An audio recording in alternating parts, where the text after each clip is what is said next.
we have next session, and again, the theme of the day is humility and power. And I have three powerful friends. Please come over, let's have a conversation. Uma, Prajapati, Nilima Bhat.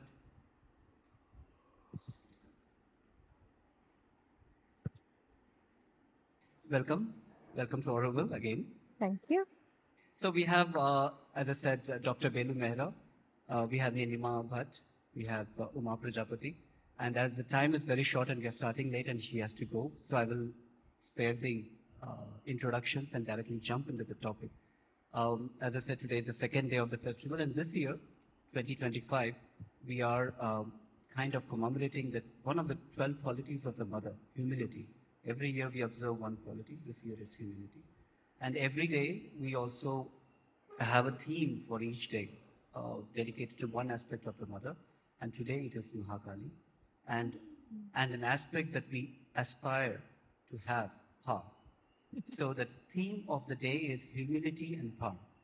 Before I begin, if you don't mind, I read a small passage from Sri Aurobindo's booklet, The Mother, on Mahakali only, not too much. Mahakali is of another nature, not wideness but height, not wisdom but force and strength are her peculiar power.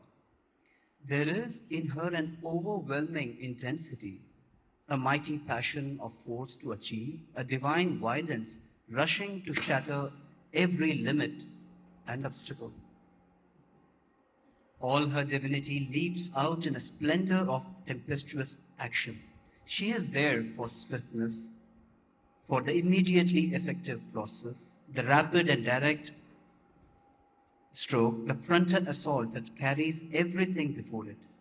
Terrible is her face to the Asura, dangerous and ruthless her mood against the haters of the divine, for she is the warrior of the worlds who never shrinks from the battle.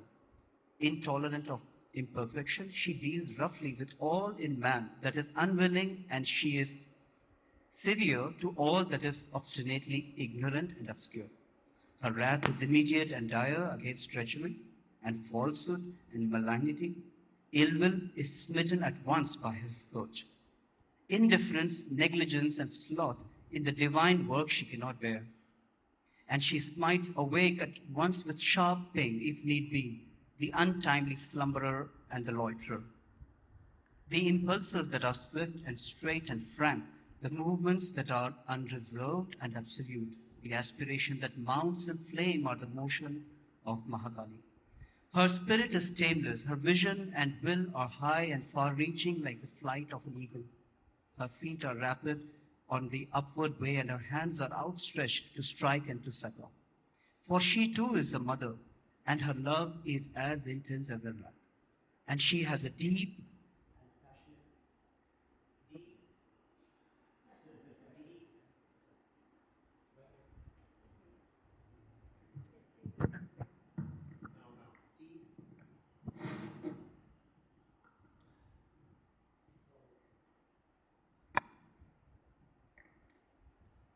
For, for she too is the mother, and her love is as intense as her wrath, and she has a deep and passionate kindness when she is allowed to intervene in her strength. Then in one moment are broken like things without consistence, the obstacles that immobilize or the enemies that assail the seeker. If her anger is dreadful to the hostile, and the vehemence of her pressure painful to the weak and timid, she is loved and worshipped by the great, the strong and the noble, for they feel that her blows beat what is rebellious in their material into strength and perfect truth, hammer straight what is wry and perverse, and expel what is impure and defective. But for her, what is done in a day might have taken centuries. Without her Ananda might be wide and grave, or soft and sweet and beautiful, but would lose the flaming joy of its most absolute intensity. To knowledge she gives a conquering might, brings to beauty and harmony a high and mounting movement, and imparts to the slow and difficult labor after perfection an impetus that multiplies the power and shortens the long way. Nothing can satisfy her falls short of the supreme ecstasies, the highest heights, the the noblest aims, the largest vistas. Therefore, with her is the victorious force of the divine, and it is by grace of her fire and passion and speed if the great achievement can be done now rather than hereafter.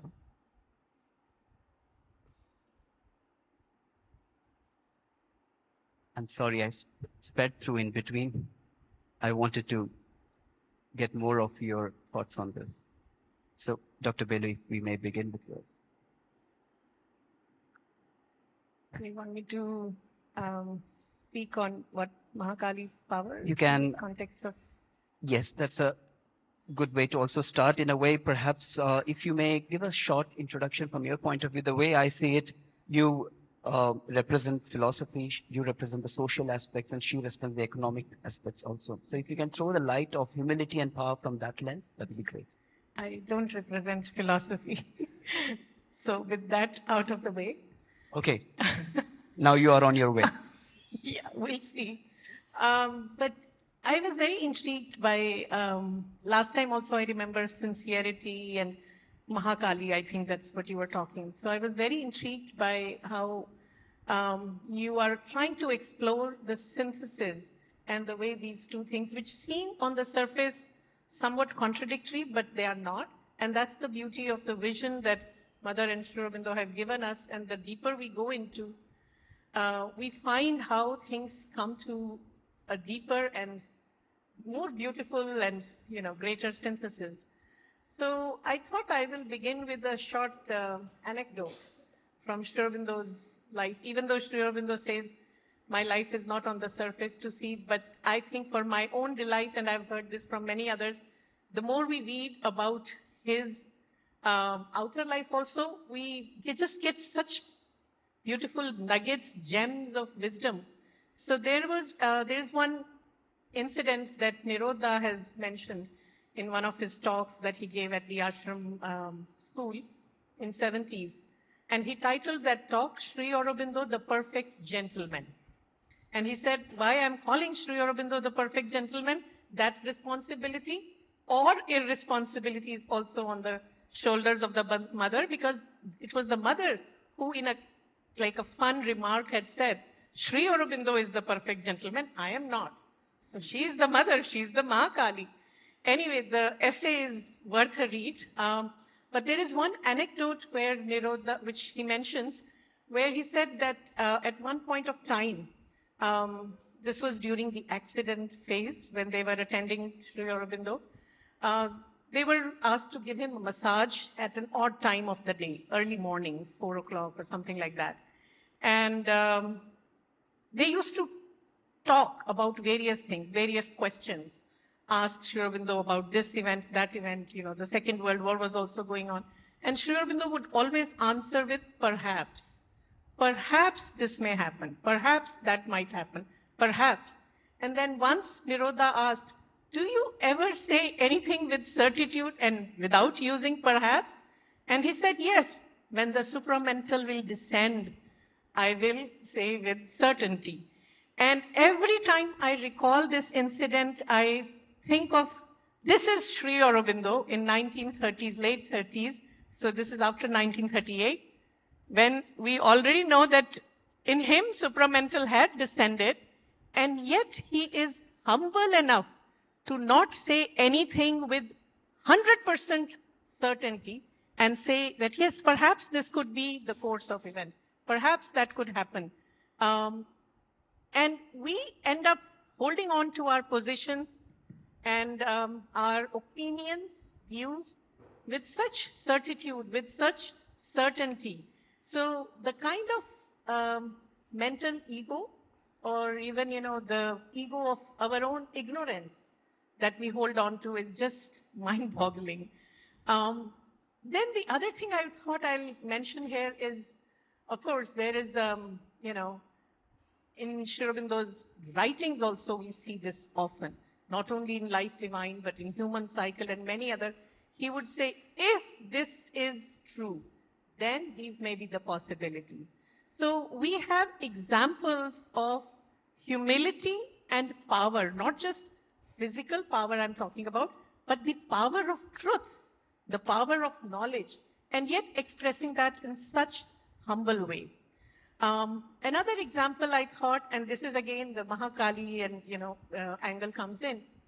What Sri Aurobindo mentions that the avatar of Rama would be combination of Mahakali and Mahalakshmi power.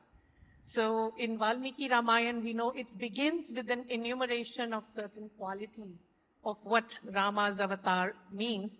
And there are so many descriptions. I think there are 16 major descriptions and several others that Narad Muni builds upon, those 16, where he's talking about the nobility, the valor, the strength, the power, the ability. He even mentions, I think, that enemies cannot stand in front of Rama. He's that powerful. And he enumerates in the Sankshep Ramayana, which is there in the very first canto itself, in 30 shlokas it gets completed, 30 or 32, that how he was able to kill so many demons, so many asuras with all his might and power. But one other quality that he mentions is the gentleness, the humbleness of Rama, and how he's a friend to all, without any discrimination, any bias. So when I think of what Valmiki has described as Rama's character and Sri Aurobindo's explanation that it's the combination of power, Mahakali, the mother of force, power, and also the gentleness, the harmony of Mahalakshmi, it just makes it so perfect.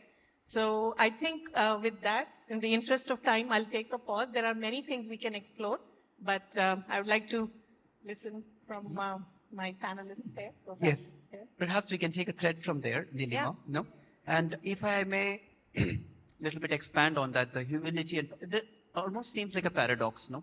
Humility and power. And if I may borrow this corporate lingo of 2x2 matrix, now she brought in this aspect of inner and outer. So how do we position ourselves, us lesser mortals in a way, between humility and balancing that power, and humility within, it takes a different shape, and humility outwardly is also expressed differently. Same as with power. Power, when it is inside, it's a strength. It's a calm strength that is required.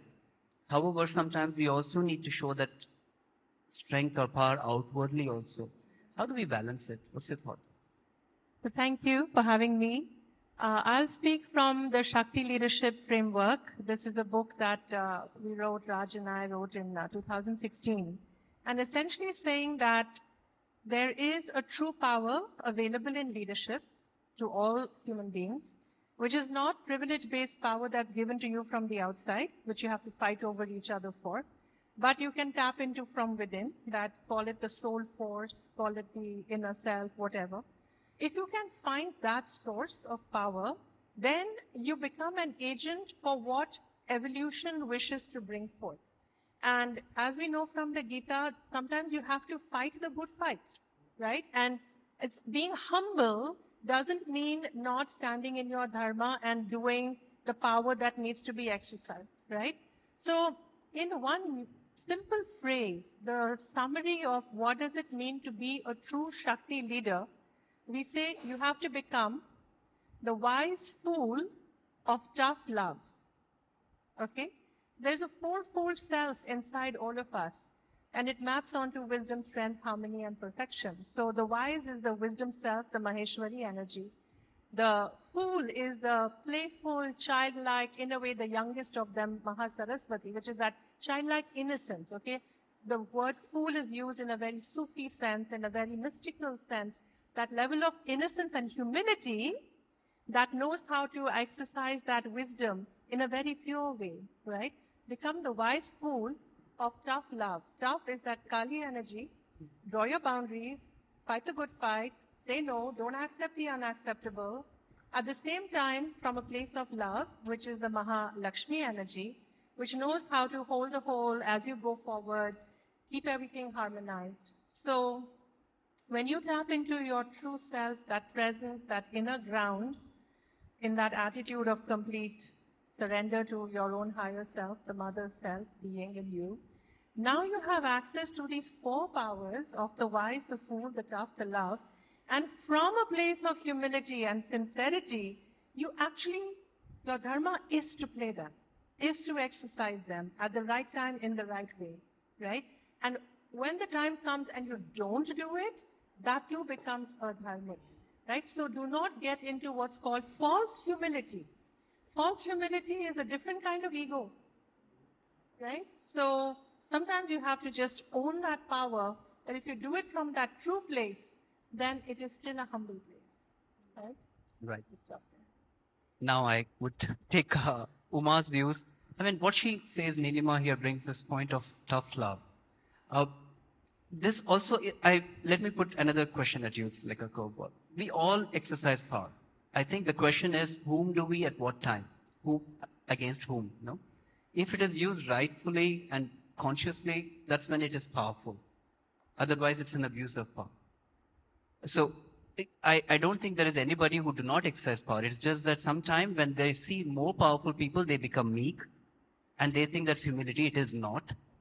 And when they see the weaker person, they go all guns blazing, so to speak, in a way, to exercise power.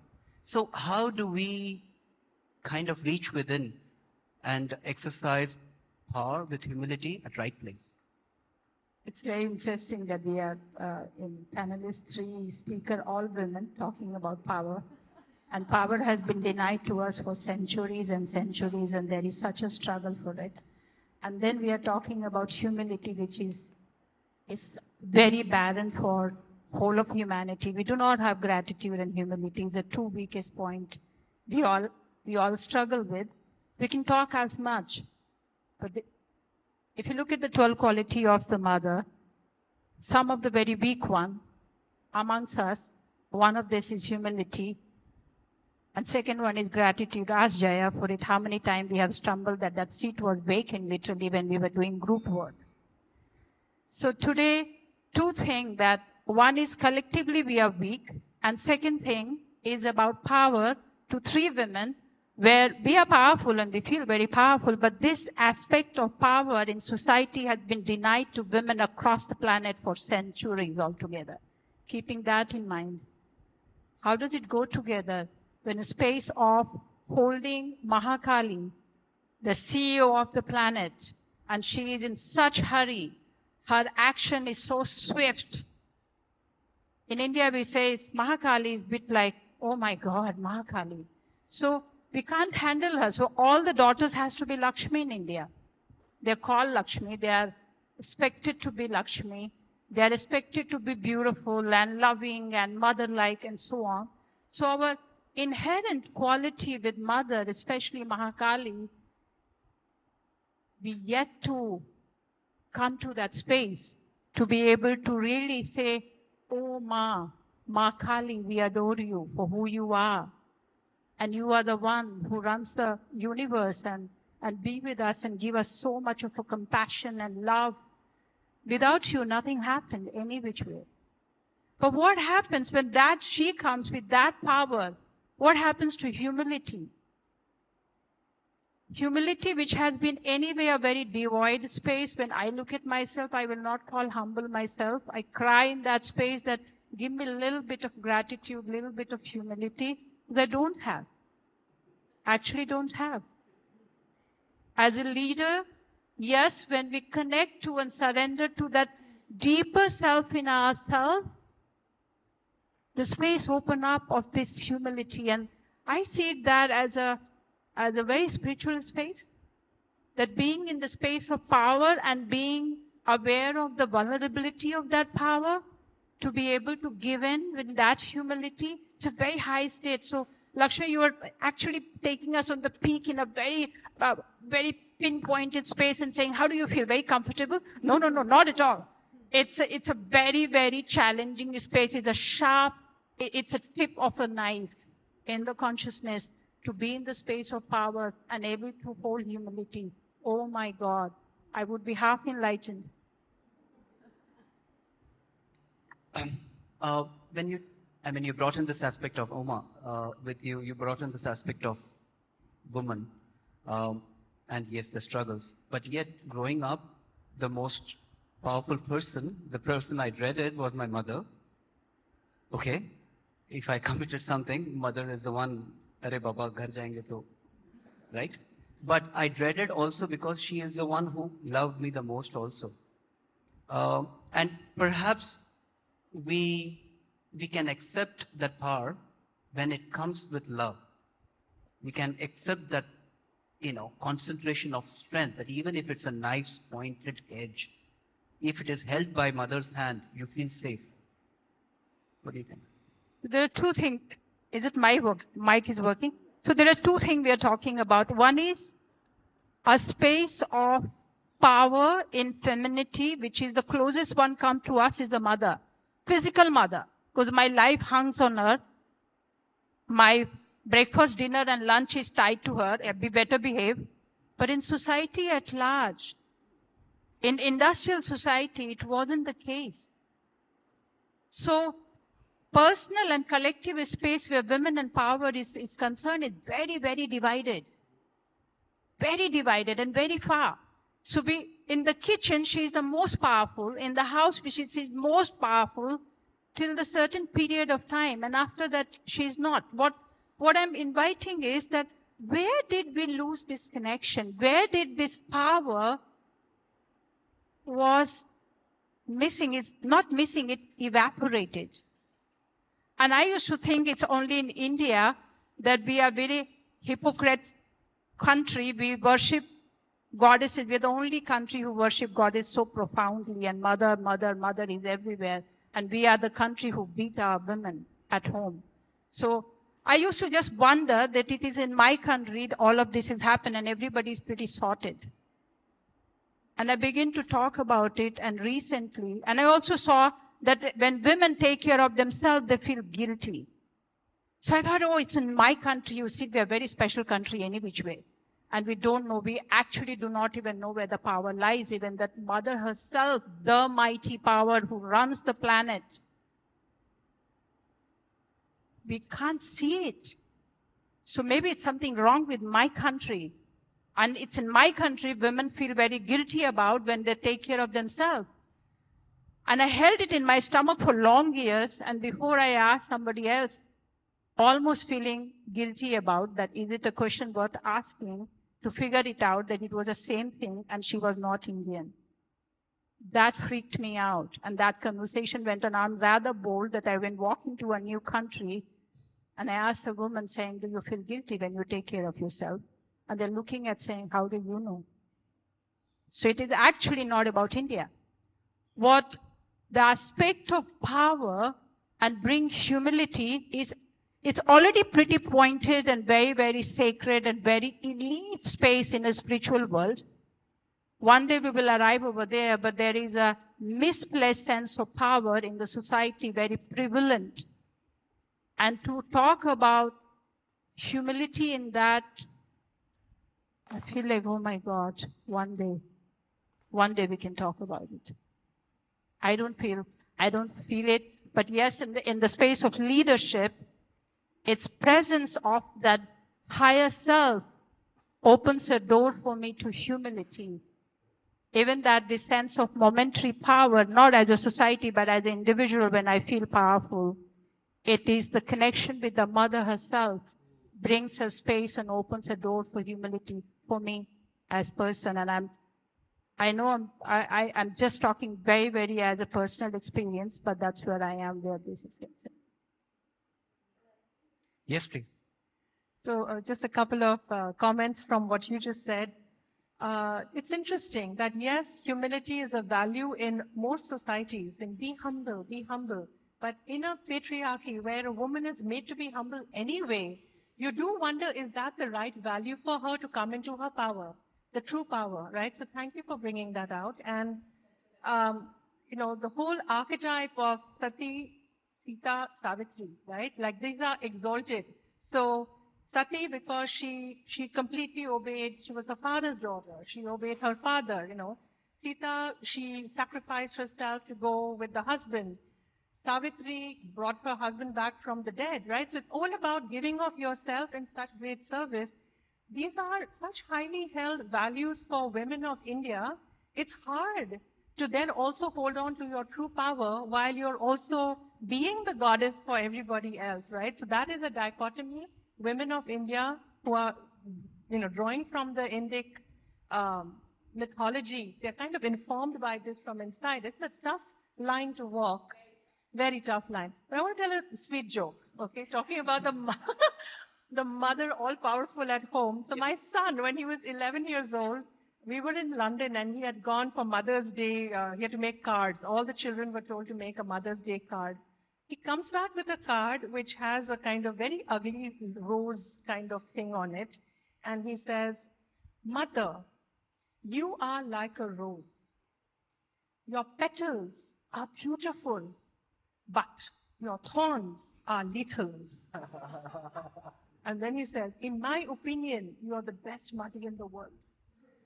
Oh, right? But talking about that, your experience of your mother, right? That she had the power of life and death over you. But yeah, so So, thought I'd share that. yeah, sure. Since you said I could represent philosophy or spiritual philosophy or whatever. In my at view, you least- do. At least Sri Aurobindo's mothers, my tiny bit understanding of their highest and deepest vision. I don't like to call Sri Aurobindo and mother as philosophers. They were not. Practical psychologists, whatever, Yes. I want to address the Sati, Sita, Savitri also. But in the context of what mother has said about women and humility. So often we think of humility as, simply about self-effacement and putting oneself in the back. And humility with regard to others. So in a relationship or in a leadership position. Actually, mother has said that is the absolute wrong understanding of humility. Humility is with regard to the divine. She even said, don't be a doormat to someone who brought in the question because she was heading an ashram department. And she said, by humility, you're not asked to surrender to the ego of another who is just as much in ignorance as you are, but surrendering to the divine. So humility is with reference to the divine.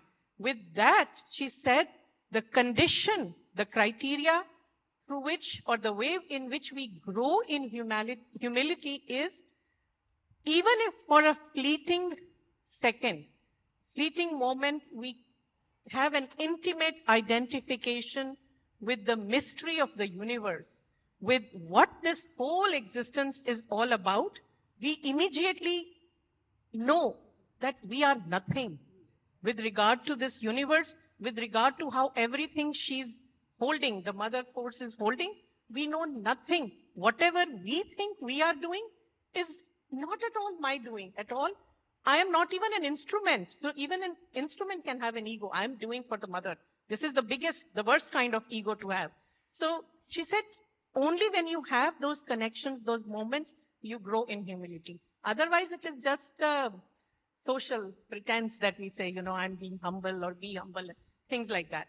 And with regard to that, at one place she mentions that women are intuitively more aligned with the mystery of the universe. Not necessarily that they always are, but they are inclined to. That because of their, maybe the Shakti, the feminine power or whatever, they tend to be more inclined if they work on themselves. And because of that, there is a misconception or mistranslation that has happened that they should be more humble. Because they themselves, they are more connected with the divine. But we know that if that were true at certain stage of human evolution, with modern education, with the development of rational mind, all that thing disappeared, and the other patriarchy and so-called its other siblings, started taking on and things like that. So what happened with Sita, Sati, Savitri is also connected to that. These were not the archetypes that were given to us. In all these three cases, all these three women made their conscious choices. Sati knew what was going to happen if she goes to Daksha's yagna, her father's yagna. And she made the choice. She could not take insult of her husband. Even though her husband was saying, I'm not insulted, don't go. Things are not looking good. She made the choice to go. Sita is very categorically, Ram keeps insisting, you don't come with me. You stay here. Sita fights. In fact, that is one of the key passages in Valmiki Ramayana that Sri Aurobindo chose to translate. It's very interesting, the passages from Ramayana that he has translated. He had a fascination for women characters in our epics. So the one dialogue he translated is when Ram tells Kaushalya, and Kaushalya talks about, how badly her husband has treated and all that. So she weeps and she cries. And the second main passage he translates is the only time in Ramayana when Sita gets angry. And she tells Ram, who are you to teach me what is my dharma? As a woman, that my father has done. She even goes to the extent of saying, if my father knew what kind of a weak man you are, he would have chosen another groom for me. You read this in Valmiki Ramayana, you read it in Sri Aurobindo's translation. So she makes a very conscious choice. Down the line, because of patriarchy and many other things, these examples have been perverted. Savitri, if Savitri were a weak woman, Sri Aurobindo would not have chosen that little character, minor character from Mahabharata to write his and mother's yogic biography. Savitri is nothing but their autobiographical account of their yoga.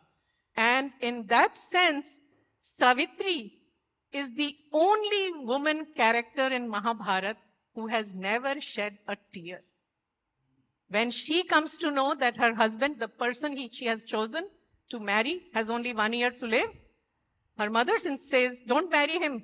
He will die within a year. And Sri Aurobindo writes in Savitri as the mother's, the human mother convincing her human daughter, you are no human. She says, love dies in the breast before the lover dies. And I think of all Bollywood movies where the parent is saying, don't marry this person. Love pe zindagi nahi chalti hai. You need something. So it's exactly like that Savitri's mother is saying, love will die before your lover will die. So don't think that love will make you survive. And Savitri says, no, once I've chosen, I have chosen. And she says, my will cancel my destiny. So these are the examples of humility and power, except that they have been distorted as they have come down to us. So our work as women, as Indian women, as leaders, I don't like all these, leaders and these, but as at least children of the mother, is to bring back these examples in their truth and sincerity, so that as a civilization, we can move to the new, the next step, the renaissance that is waiting for us. So New I thought I'll paradigm. just Yes. thank you. If I may, okay, I can take the question also. Yeah.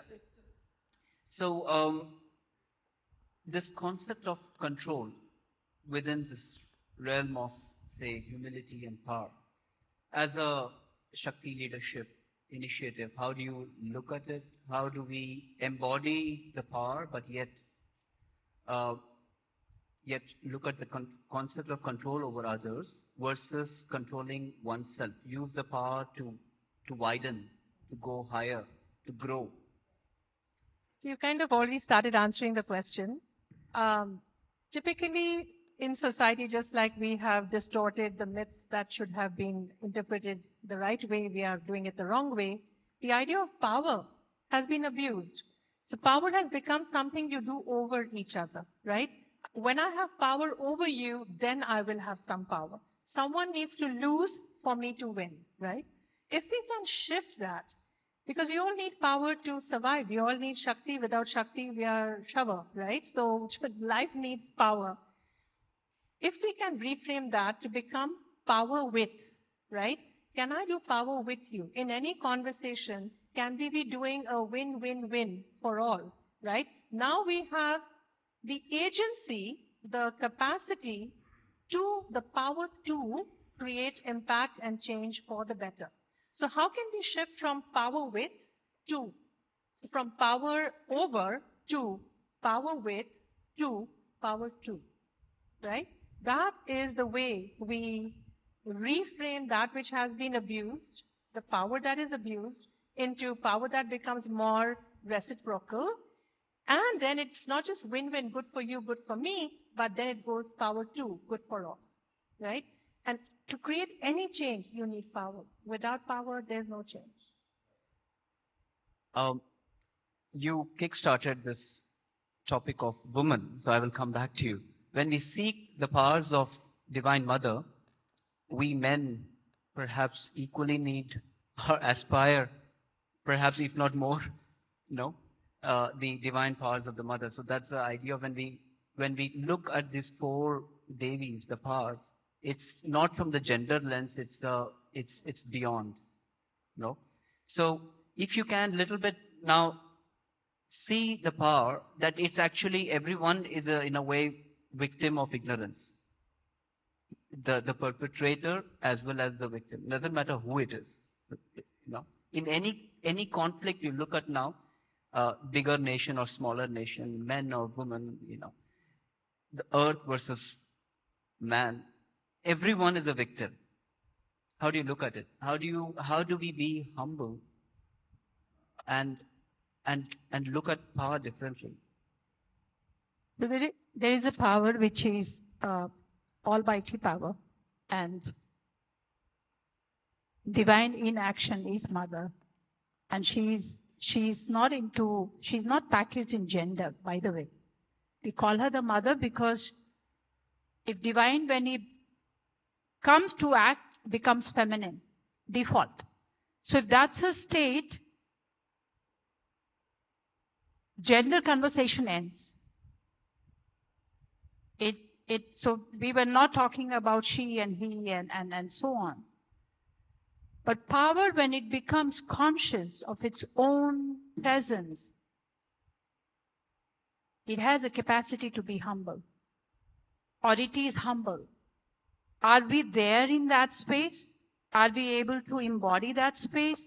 First, we are very occupied with the gender space. And we are also occupied with the gender space, power misplaced. And not misplaced for short period, or rather long period, that Eckhart Tolle says that there is a pain body hanging in the atmosphere which belongs to female. And that is kind of the situation we have created. So leave aside. Power in action is she.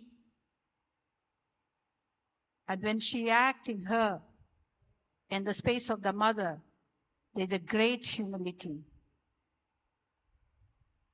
Something in my heart gets warmer while I'm uttering this word. We are just little flies, can talk about as much and whatever. It's so beautiful that we are invoking that presence in our festival in Auroville, which is also dedicated to community and the Mother, that we can talk things like that. So I'm very, very grateful for that invocation, even that it is a very elite space, even in the spiritual world, to be able to hold power and humility and be aware, being so close to her that we can embody a tiny fragment of that possibility in our being and our presence in our life. It's a huge honor. Thank you so much for even scratching that consciousness in us. And I give it to, Nilima. Yes, your thoughts, and we will open up for questions. This thing that you mentioned about men, and I have so much compassion for the crisis of masculinity at this time. We are all wounded, regardless of gender. We are all wounded by the inequality of the patriarchy. It has wounded men perhaps even more than it has wounded the women, because women were the victim, but it takes such a soul loss for the perpetrator to be able to do that to the victim, right? So hurt people, and we are all victims here. And what's so beautiful is what Uma is saying, like, should not be fish dying of thirst saying, where's the power, right? If we can learn to eat humble pie with our ego and say, yes, I'm wounded, you're wounded, we're all wounded, can we now find that true self beyond the ego? Can we say, I'm sorry? Can we do the truth and reconciliation work inside and around us? we will then have the ability to get in touch with that heartbroken open place of vulnerability where that true energy is now able to emerge, where we all meet in her. We all meet in the mother. We all meet in the true source of power. It only comes when you are able to eat humble pie with that ego. Very interesting. Have a last thought before we go to the yes audience. No, I think I'll just say this, that if we have to really understand what true humility is, and again I bring in the mother's vision here, she at one place talks about only the one which is absolutely perfect can be absolutely humble. And by definition, that is nothing but the divine itself or himself or herself. And she expands on this, and there are very few passages where she goes into philosophical, thing like that. And she says why that is because, and she uses the word he, not in a gendered way, but as supreme, the supreme one, that he is so humble that he is constant, even though he is all, he is constantly seeking for himself in all that seems to be not he. So he has plunged himself into the densest opposite of his own Swarupa, which is the supreme, which is the inconscience. So the superconscience has plunged itself into inconscience. Why? So that inconscience can get back to the source of, unite with the superconscious. And that is the most humble act. So the very fact that there is a possibility of transformation of matter is possible because God or divine or he or that was humble enough to hide, to plunge into the densest thing. So why? Only the most powerful could do that. So humility and power are actually not opposites. They have to be looked at it together because only divine can be absolutely humble. And divine is absolute power, absolute everything and absolute power as well. So I just thought if we keep that, so many of these things can be, subsumed under that truth that Mother has revealed for us. Right. And if a pain is inflicted or wars are waged, if it is done for a right cause, like our myths tell us, if there is a dharma for which we are fighting, it's not some parochial personal interest. If it is for the right with a capital R, then perhaps that is when it is done with again humility, that it is not to benefit oneself, it is for the larger cause. Small one sentence, and then we can, with that thought, if you have some questions, I would like to have. Mahakali embodies power of splendid strength and irresistible passion. Her warrior mood, her overwhelming will, had impetuous swiftness and world-shaking force. These are not small words that he is saying. World-shaking force. Sometimes we are even afraid of uttering these words outside this context. We somehow have an image of certain warmongering or little bit of a street fighter, like a gunda kind of image. But these are not. These are very serious forces, words which we need in us, in our individual context, also in larger context. Any one of you would like to ask our Devis here? Humble Devis. Powerful questions, please, with all humility.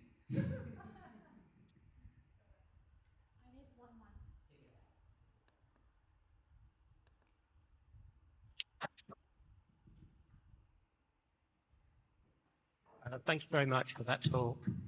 I'll say a few random sweeping statements only because it takes too long to be subtle. For women in the past, they've gone from being inferior to Germaine Greer, where they were essentially equal in the female eunuch. And then we had girl power and we had the different but equal status. Now, with the internet and social media, things have become very complicated. And I feel, without much evidence, that there's a crisis in feminism, but there's also a crisis for masculinity, because men had a traditional role, and the usurping of that traditional role has had a lot of people jockeying around. And Donald Trump is, I think, a symptom of that jockeying around and galvanizing certain traditional masculine views. Where do you think the role of women is now, and where do you think it's going as a consequence of social media and the internet? Nilima, would you like to take the question? I mean, it's also, look at it from a veneer that we put on for society versus what is truly, because sometimes we see certain things, but they do not mean it. So, the whole feminism movement is like power is never given to you on a platter. You have to earn it, or you have to grab it, you have to fight for it. This is a more mainstream way in which it has been done. So if, the 1900s were about the end of slavery, and the, 20th was about the end of colonialism, the 21st century is ending this inequity of society across the planet, which was patriarchy, right? So to come back into any level of equality, the pendulum will tend to swing on the other side. So the early waves of feminism were very much about equal rights, opportunities, status, rights over my body, etc., right? Now, the shoe is on the other foot. It's tending to go so much in the other direction as women are coming into their own. They're finding their voice. They're coming together. It's all about women, women, women. So you're right. There is almost a stridency, which is coming more from a victimhood and a revenge almost mentality. Seems to be, especially with the internet and so on. But of course, the underlying thing is the energy kind of going to the other end before it can come to some kind of a new, higher, better, reconciled, normal, right? In the meanwhile, as gender roles are getting reversed, woman says, you're an engineer, I can be an engineer. You want to be a miner, I can be a miner. I'll do it as well as you, if not better.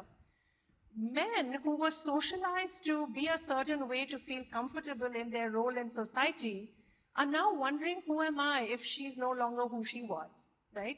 So there is that tremendous identity crisis going on right now, which is being called the crisis of masculinity, kind of in response to the crisis of feminism, or the stridency of that. But really the final answer is we have to find that new equal, the new normal. And in a way, we're getting gender fluid these days. It's not even about gender anymore. The higher normal has become that Ardhanarishwar, right? Become that half masculine, half feminine person who is in a unique combination of the two within. The level of your consciousness with the level of your creative energy, right? That makes the unique you, you. And then you come in partnership with someone else. So from your wholeness, you meet someone else in their wholeness. And now you kind of rise in wholeness together, right? I mean, that's the future, really. And it takes a lot of inner work. So I'll stop there. Okay, so, and Sana, going back to what you were saying last, we are taking power. We are talking about Mahakali, and then we are taking humility. Now, actually, humility is one of the 12 powers, key powers in the manifestation. Double manifestation, in essence, in the material. So humility is a power, okay? It's very interesting because actually, when you look, because of the matrimonial, we can see a lot of things, no? At least through that perspective. The line which goes from humility straight across goes to courage. Garden of light, power of courage, power of humility, garden of youth. So there is some secret which is there, no? So somehow now I don't remember what you said, but you kind of touched and brought this up in me when you spoke last week. So somehow These are all powers of manifestation. So it is not a contradiction between humility and power. Something sits with humility and courage. There's a strong connection. Also, it so happens somehow, and that goes back when we come back to femininity and this conversation, that courage is very much connected to the warrior, to the male, and humility to the female, though we know it goes all over the scale when you have sit in this present kind of power situation. So I just thought maybe it would be interesting to hear something about this, if you would say something. Yeah, certainly humility is power. And I didn't realize it till you just mentioned the connection, the line between courage and mother symbol. So yes, and what I also find very fascinating is when you start from a certain perspective, humility comes next to sincerity. And both of these are connected with another power which is not there in the symbol, but which mother emphasizes a lot: vigilance, constant vigilance. And to be constantly vigilant requires a lot of courage, power. So the first thing at one place, I think it's in one of his Bengali writings where Sri Aurobindo speaks of he speaks of, I think the essay is titled Ahankara, and he talks about the Rajasic, the Sattvic, Rajasic, and the Tamasic ego, and to work on all levels. And there he speaks, gives you sort of like in a steps. The first step is to recognize the defects within you, the imperfections within you. And when I was reading it, I remember just stopping there, that itself requires so much courage.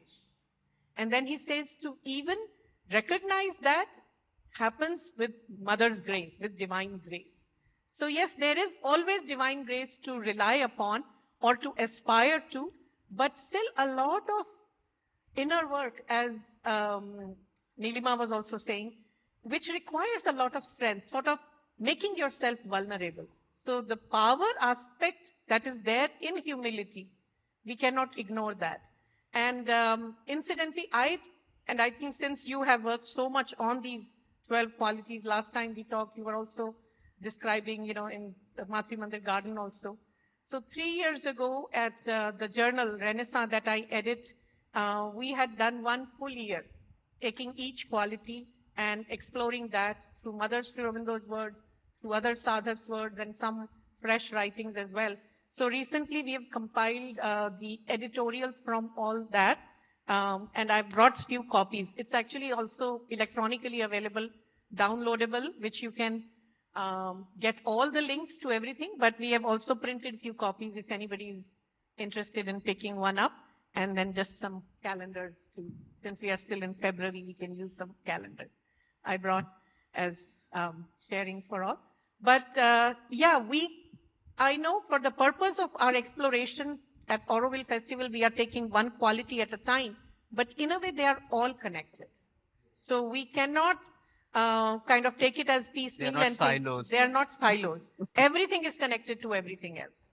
Courage. You said something else in the line?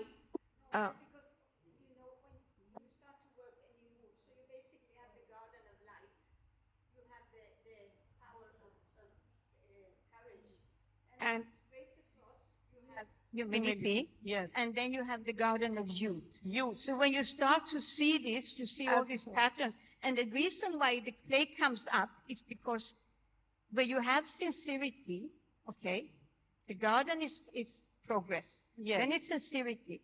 Then you have the power of progress. And then you have the garden of bliss. So it's a very clear line which show you where, this is totally hanging together. Yes, absolutely. amazing. This is wonderful. Thank you for making that connection. Yes. Yes, thank you, Jaya. I'm being a little bit vigilant of the time. Yes, yes. Any other question? Please keep it brief. I would like to hear our panelists and also say the name whom you want to hear the answer You from. want?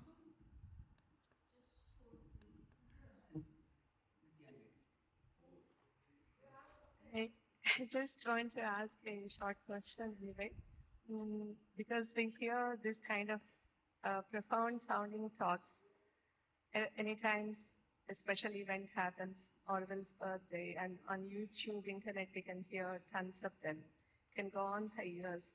But in reality, like we see in a day-to-day world, so many disturbing things happening, not only to girls and women, even to boys, maybe even to gentlemen, meek men. So let's take, for example, Orwell, which is such a small populated community of less about 3,000 and odd people. Can you please check out, for example, practical measures to make this small community of 3,000 people safe space for children, girls, women? And I can bet and say Auroville is not a safe community. And you can give an open invitation to people promising confidentiality. I'm sure there'll be a lot of people who suffer here because of sexual predators or whatever. Thank you, Vijay. Children, girls, women. And one has to come forward to call a spade, not, push things under the carpet for years and years. Thank you, Vijay. You know that War is not I really am not safe. for just verbally, profoundly speaking things. On a day-to-day basis, on Oronet, I kind of bring these topics up. But to just give you a little bit, and if you want to respond to that, you can. I think Auroville is as safe as the outside world, or as worse as the outside world. There is nothing. We are not a gated community. It's not like once you enter Auroville, we are suddenly in some sort of a magic land where nothing wrong happens. Unfortunately, of course, there are people who believe when they are in Auroville as if of course, there is some force here, but still, on a practical level, perhaps we let our guards down. No, and then there are these vultures, so to speak, who come to prey and go. And we need to be vigilant, like Mother said. Perhaps that's why she repeated that quality again and again. Anyone want to respond to that? Yeah. Any other question? Yeah. Sorry. Yes.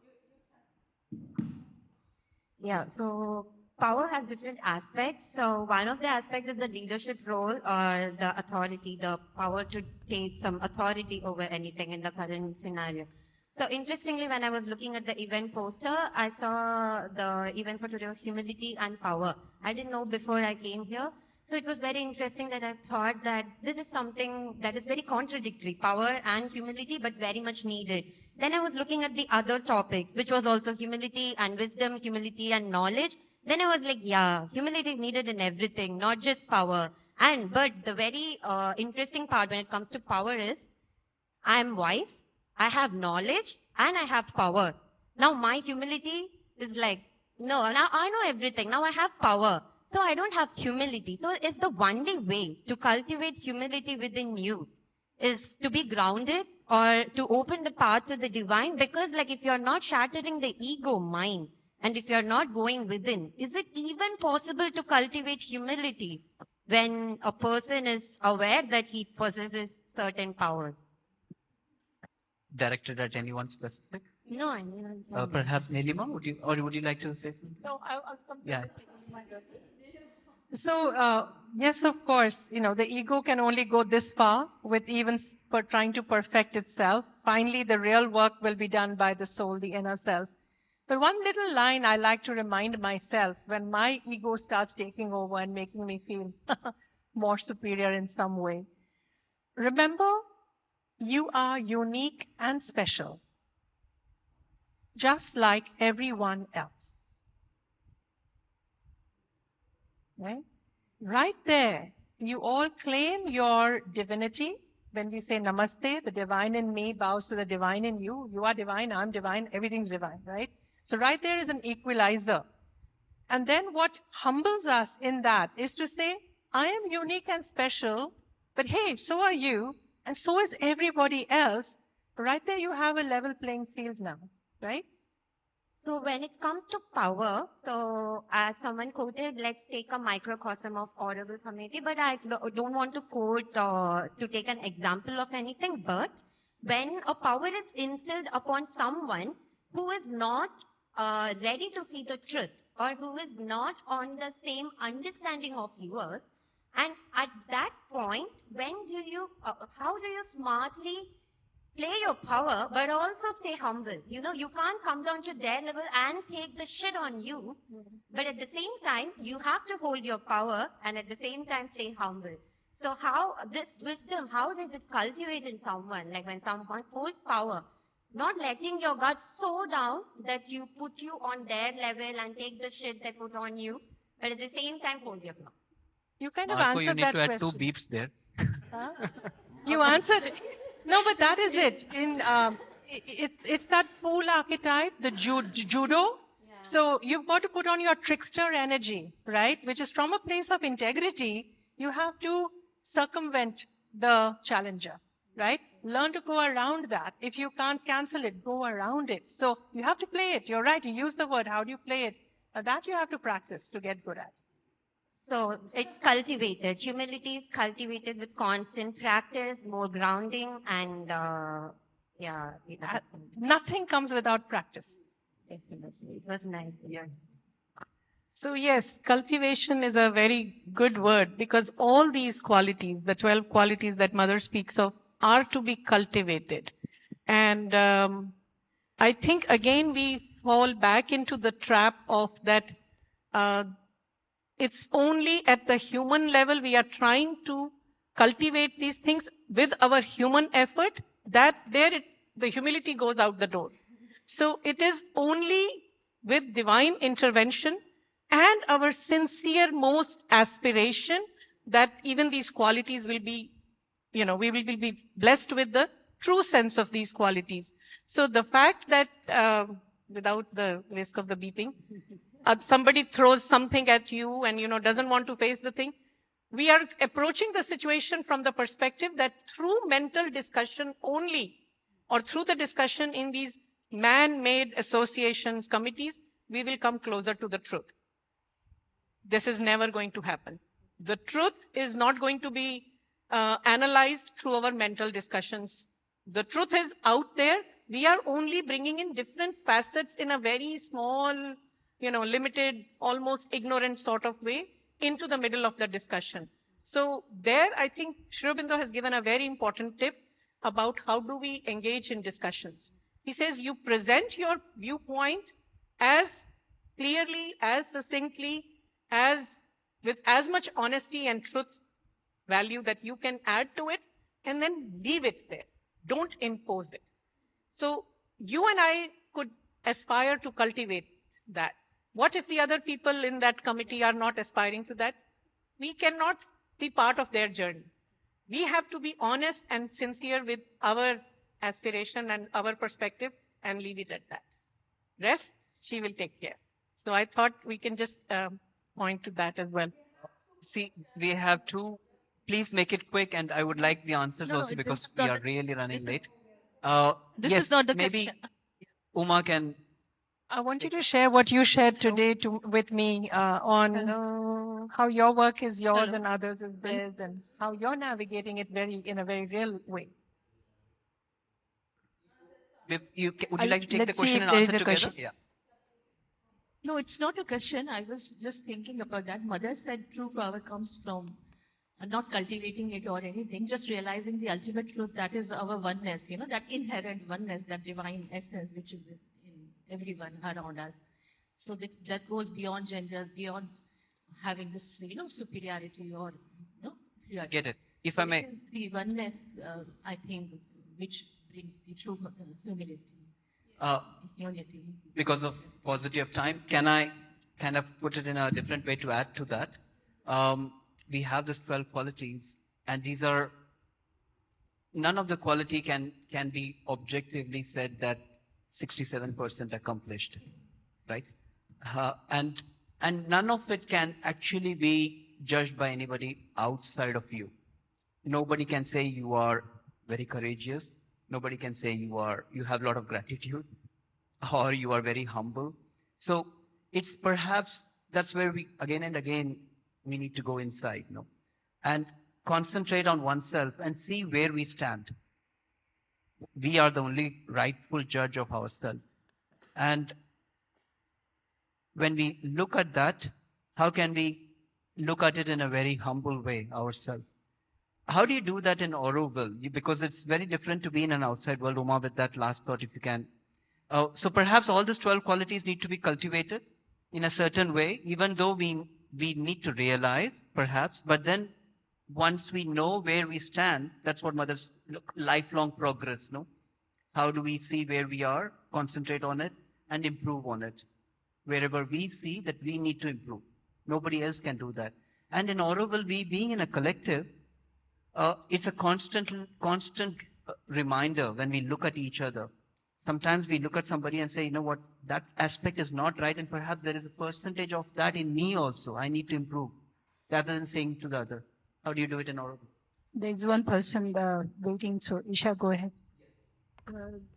Sorry for interrupting, but what Preeti just said, I resonate with it because when I was in a situation not so long ago of being a trial of attack, and for me a force came inside me, and I was determined. I took my cycle, and then the person left. And then I said, that's how, when we are in alignment with something different, something higher, then power, humility, everything can come in the same moment. And cultivating for me is still an ego or mind. We need this, but it comes or it doesn't come. Just being aware, then at that moment it can be. Thank you. So Isha. we can actually close the session with where the Isha is pointing it out, to have this inner alignment. That's a very powerful space to be, to cultivate, to aspire. And that aspiration, we can say it as a cultivation, but in Mother's way, that will be aspiration. You have one more question. One more question, and then we can hear Nilima and yeah, Beloo. You said it all at the end, but I just wanted to thank you so much for what I've been listening to, we've been listening to. I particularly resonated with this idea of needing sincerity in order to be able to reach humility, and also just how you presented this idea of, with what everyone was saying, this idea of impermanence. You said it through explaining just the different archetypes in the Hindu mythology and the 12 different qualities of the mother, and just to just make a comment to people that were saying about some ways in which people have exercised this power over others, that I lost my train of thought. No problem. But just thinking about just how you presented this idea of impermanence throughout all of the things that you mentioned, and how enacting different archetypes in us all, and yeah, what I was saying about people that mentioned how power gets enacted over others, and how that in itself is just like a transitory, but also, yeah, I don't know, I got nervous, but I Yes. was just thinking about Yes. this point of impermanence, and about the this sincerity, and I don't know, I don't know what else I was Thank you, saying. dear. It's too many ideas. So what I hear that Thank you. there's a validation you are putting it through, so that's a beautiful space to close it with. Thank you so much. Nilima, last thoughts, and then we can close the evening with a I think silence. just the aspiration for being able to co-hold both humility and power. That's my aspiration. Can I read a very, very small poem of Sri Aurobindo? And that, I think, really clarifies for me actually what humility is. And I think it's the shortest poem he's ever written. And early poems, 1900. It's called Savitri. So this is not in Savitri, this is in his collected poems. Yeah, yeah. So it's simply title, and it has the shortest title, God. Thou who pervadest all the worlds below, yet sittest above, master of all who work and rule and know, servant of love. Thou who disdainest not the worm to be, not even the clod. Therefore, we know by that humility that thou art God. The absolute, powerful, absolute, perfect only can be absolutely humble. So it's a divine quality. Therefore, we know by that humility that thou art God. Beautiful. With a minute of silence, you can close.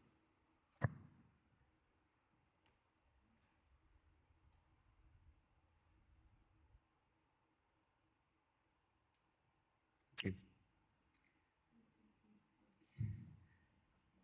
Please feel free to pick up a copy of this Cultivating Soul Values.